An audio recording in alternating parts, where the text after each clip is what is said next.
Вопрос решен. Зеленский спешно ищет нового главнокомандующего. Отставка Сырского на столе. Резкий прорыв. Войска заняли центр города. Ложь Кремля официально разоблачена. Глава МИДа исчез. Репрессии режима усилились. Устраняют даже самых высокопоставленных. Путина уверили в победе. Ликвидация военного руководства. Депутат требует уничтожения лично Зеленского. Еще 500 000 поставят под ружье. Об этих и других событиях к утру воскресенья 19 июля. Доброе воскресное утро. Спасибо, что начинаете день вместе с нашей командой. Это правильный выбор. В студии для вас работает Олесь Корниенко. Мы начинаем. Сырский, геть! Сырский, геть! Сырский, геть! Протесты на улицах украинских городов из-за недавней отставки министра обороны Федорова не стихают, и все чаще слышны призывы к главнокомандующему. И не только на митингах. Бывший помощник министра обороны Сергей Стерненко прямо призвал генерала. Схаменіться, алло. Одумайтесь, алло, господин Сырский, остановите свои идиотские распоряжения о наказании людей, о видеозаписях вашу поддержку и уйдите, и всем станет легче.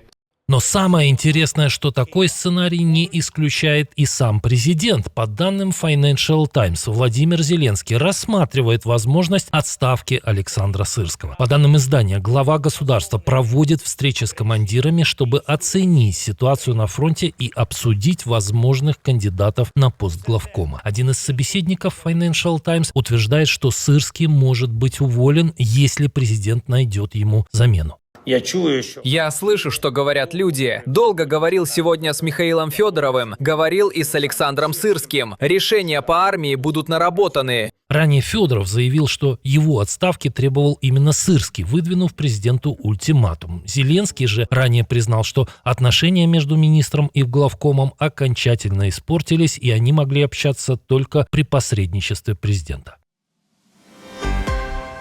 Украинские военные заявили о зачистке центральной части Константиновки в Донецкой области. Как сообщили, в 425-м отдельном штурмовом полку «Скеля» над одним из зданий города был поднят государственный флаг Украины. Маємо честь доповісти. 425-й полк «Скеля» бойове завдання виконав. По данным подразделения, оккупанты некоторое время концентрировались в частном секторе, после чего их позиции атаковали украинские беспилотники. Тем временем россияне окончательно запутались в успехах своей спецоперации. Отжать Крым обратно.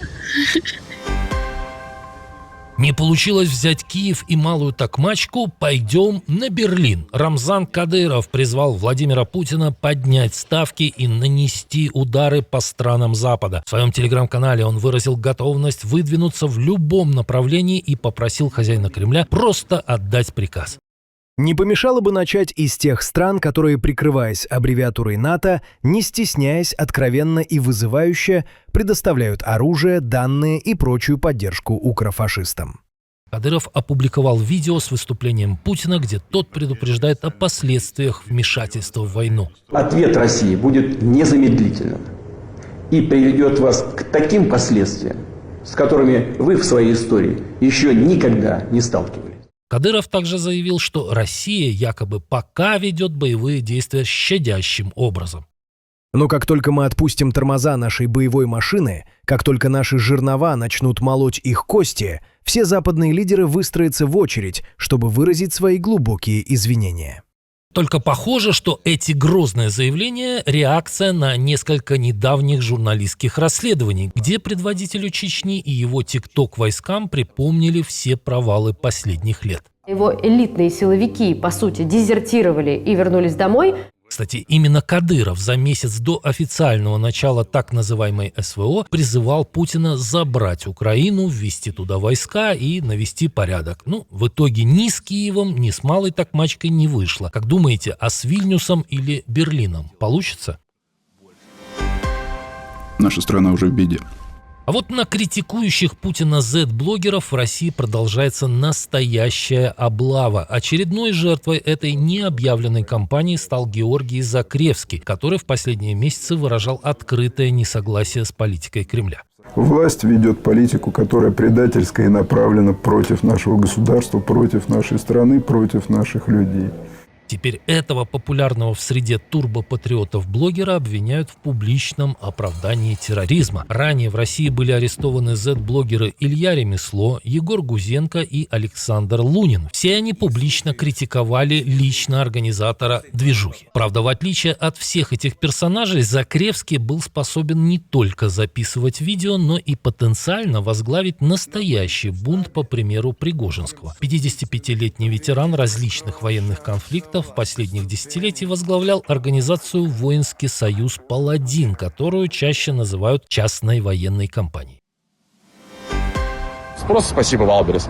Просто идите нахуй, реально. Спасение погорельцев – дело самих погорельцев. Глава Wildberries Татьяна Ким пообещала помощь пострадавшим от атаки беспилотников сотрудникам, но продавцы компенсации за уничтоженный товар, вероятно, не получат. Незадолго до атаки компания обновила договоры с клиентами. В них появился пункт о форс-мажоре, который освобождает крупнейший маркетплейс России от ответственности за ущерб, вызванный применением оружия, включая удары беспилотников, взрывы и обстрелы. Таким образом, продавцы, потерявшие товар в результате атаки, могут столкнуться с отказом в выплате компенсаций.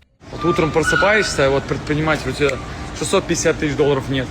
А ущерб от ударов по складам Wildberries в подмосковной электростали и в Котовской Тамбовской области может превышать 100 миллиардов рублей. Ну или почти 1,5 миллиарда долларов. Валберес, покупает там космос, покупает китов в Тихом океане, но восстановить вот эти вот потери для своих селлеров они не могут. Охуенно. Тем временем в Думе призвали не к компенсациям, а к мести за удар по маркетплейсу. Известный любитель черепах депутат Журавлев заявил, что Зеленский якобы признался в атаке. Парламентарий подытожил, цитирую, «Именно поэтому без ликвидации украинской верхушки не обойтись». Правда, смелости Журавлеву хватает только на громкие заявления. Мне, не надо предъявлять таких, что вы там, призываете, а сами нет. Я сам там первый был. Пошел ты нахуй. Иди сам туда. Вот иди туда сам. Да иди ты туда, иди Ваня, сам туда.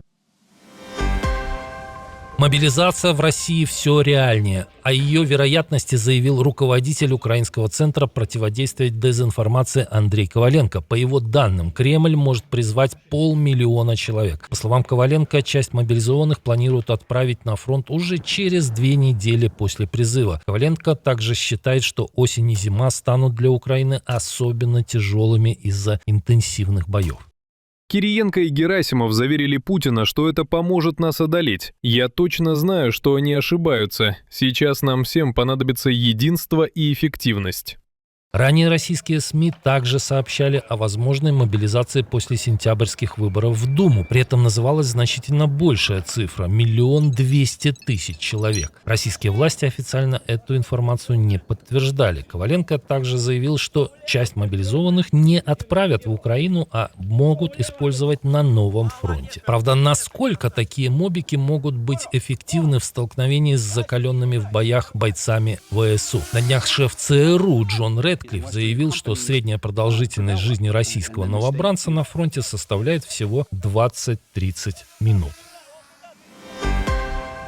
Репрессии продолжаются. После ударов по генералам, чиновникам и даже ученым товарищ Си Цзиньпин взялся за самых высокопоставленных членов Политбюро партии. Как пишет канал «Китайская угроза», своей должности практически лишился самый известный член руководства Компартии, шеф дипломатии КНР Ван И. Вражеские китайские голоса пишут, что Ма Джаосюй, заместитель министра иностранных дел, назначен новым министром иностранных дел Китая. Судьба Ван И пока неизвестна.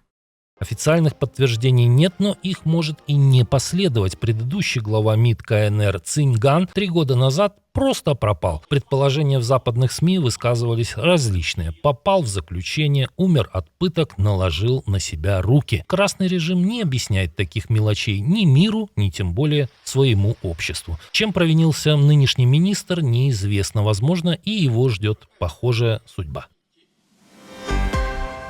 Новый премьер-министр Венгрии не сбавляет темпа и каждый день врывается в инфопространство с новыми инициативами. Но Петър Мадияр занят не только сломом полуавторитарной системы, созданной Орбаном, но и предлагает поистине революционную реформу. Он предложил снизить возраст для участия в выборах с 18 до 16 лет. Об этом он сообщил в Facebook, предложив закрепить новую норму в Конституции страны. По словам Мадияра, интерес молодежи к политике заметно вырос, поэтому ей нужно дать возможность раньше участвовать в выборах. Поправки к Конституции планируют подготовить в течение ближайшего года. Ранее Мадияр также выступил за введение прямых выборов президента Венгрии и предложил ограничить срок пребывания премьер-министра 2 4-летними сроками, а депутатов парламента 3.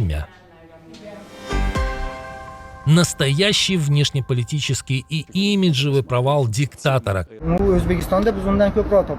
Конфликт между режимом Лукашенко и узбекскими гастарбайтерами вышел на новый уровень. Комментировать его пришлось самому руководителю президентской администрации Дмитрию Крутому. Кстати, это фамилия, а отнюдь не качество. Людей волевых и инициативных возле себя бессменный правитель не держит. Естественно, это какой-то горячий хайп для нашей беглой оппозиции. Но реагировать на этот хайп пришлось самым приближенным к диктатору чиновникам. А все началось после видео, на котором приезжие работники жаловались на низкие зарплаты и условия проживания. Позже в сети появился ролик о том, что требования якобы удовлетворены. Но после этого ехать на место и разбираться в ситуации вынуждена была многолетняя соратница Лукашенко Наталья Качанова. А после ее комментировал и спикер так называемого парламента Игорь Сергиенко. Скандал с гастарбайтерами произошел спустя всего несколько дней после визита президента Узбекистана в Минск. Привет, дорогой. Спасибо большое. Спасибо, что ты приехал. Ну и как это назвать, кроме как провалом? Пока путинские солдаты пытаются взять малую Токмачку, в Новосибирске открылся настоящий портал в ад. В городе уже неделю не могут ликвидировать огромную яму возле жилого дома. После аварии на старом канализационном коллекторе ее глубина достигла 16 метров. Внутри образовался настоящий бассейн с нечистотами. Как пишут мои коллеги с телеграм-канала Нехта, кажется, именно в эту яму и скатывается вся страна в последние годы. Символично и не придумать. Спасибо, что досмотрели до конца. Увидимся вечером.